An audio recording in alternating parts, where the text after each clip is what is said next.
Shalom Obracha, nous poursuivons aujourd'hui avec la 8e Mishnah du 2e Pérek. Là encore, la Mishnah nous rapporte certains avis de quelques Chachamim, ou pour quelques espèces de légumes que nous allons voir, on va aussi tenir compte de la Hashracha, c'est-à-dire à partir du moment où le légume a pris racine, bien que nous avons vu que les légumes dépendent toujours du moment où on les a cueillis, on les a coupés, mais il y a des exceptions, comme nous l'avons vu dans la Mishnah précédente, pour le riz, le mil, le sésame, que l'on tient compte de la hashracha, c'est-à-dire du moment où la graine a pris racine. Et bien là aussi, Rabbi Shimon Shezouri, Rabbi Shimon Shezouri vient nous dire Pol Amitzri.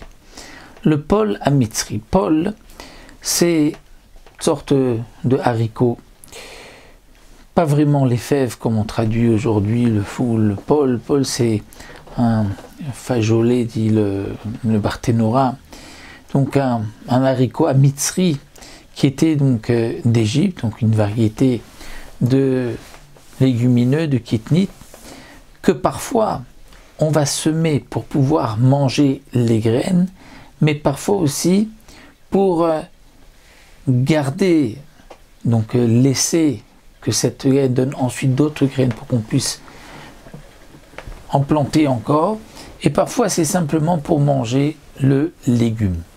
Dans le cas de notre Mishnah, Rabbi Shimon Shezouri, le Pol Amitzri, donc le Pol haricot d'Égypte, chez Zaro, les Zera Batechila, qu'on a semé pour pouvoir récupérer les graines par la suite, pour ensuite ces graines les semer à nouveau ou les consommer. Eh bien, dans ces cas-là, dit Rabbi Shimon Shezouri, Kayot Sebaim, ce sera comme ce que nous avons vu dans le Mishnah précédent, que on tient compte de la racine. Et donc si les graines ont pris racine avant Rosh Hashanah, eh bien elles font partie de l'année précédente. Si c'est après Rosh Hashanah, elles font partie de l'année d'après. Dans le cas où ça a été semé pour manger le légume, eh bien là, c'est comme tous les autres légumes et on tient compte du moment où on a cueilli. Si on a cueilli donc avant Rosh Hashanah, c'est de l'année dernière, après Rosh Hashanah, c'est de l'année d'après. Rabbi Shimon, nommé Rabbi Shimon, nous enseigne un autre cas. Afunim agamlonim. Les afunim agamlonim. Agamlonim, c'est des afunim comme des pois agamlonim qui étaient particulièrement gros. Kayot sebaem.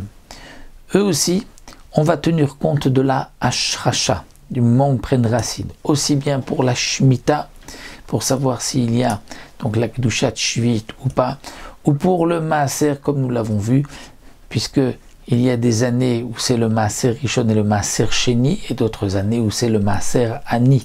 Le Maaser Sheni devient le Maaser qu'on donne aux pauvres. Donc là aussi, dit Rabbi Shimon, les Afunim Agamlonim seront, donc les gros pois, dépendront de la hashracha. Rabbi Lezer Omer, Afunim Agamlonim, Mishet Tirmelu Lifnei Rosh Hashanah. Rabbi Lezer vient rajouter, il dit non. Les Afunim, les pois Agamlonim, les gros pois, dans quel cas on tient compte, on va dire qu'on tient compte qu'ils sont de l'année dernière, c'est Rosh Hashanah, Mishet Tirmelu Lifnei Rosh Hashanah. Lorsque la gousse, là où se trouvent ces pois, ont durci, sont devenus comme une poche avant Rosh Hashanah, eh bien c'est dans ce cas-là qu'on considère qu'ils font partie de l'année précédente. Sinon, on tiendra compte qu'ils font partie de l'année d'après, même s'ils ont été semés pour les graines, malgré tout, on tiendra compte à partir du moment où la poche, la gousse, devient comme une poche, et c'est à ce moment-là que donc on définira le principe de Shvi'i, de la Shemitah ou du Maaser. Donc là nous avons vu en vérité d'après cette Mishnah 3 chitotes concernant les gros poils, les afunim agamnunim. Pour Rabbi Shimon, eh bien, tout dépend de la shracha, du moment où prennent racine. Pour Rabbi Eliezer, eh bien, ça dépendra du moment où la gousse durcit. Et pour Tana de la Mishnah précédente, comme nous l'avons vu, eh bien, on tiendra toujours compte du moment où on va les cueillir comme les autres légumes.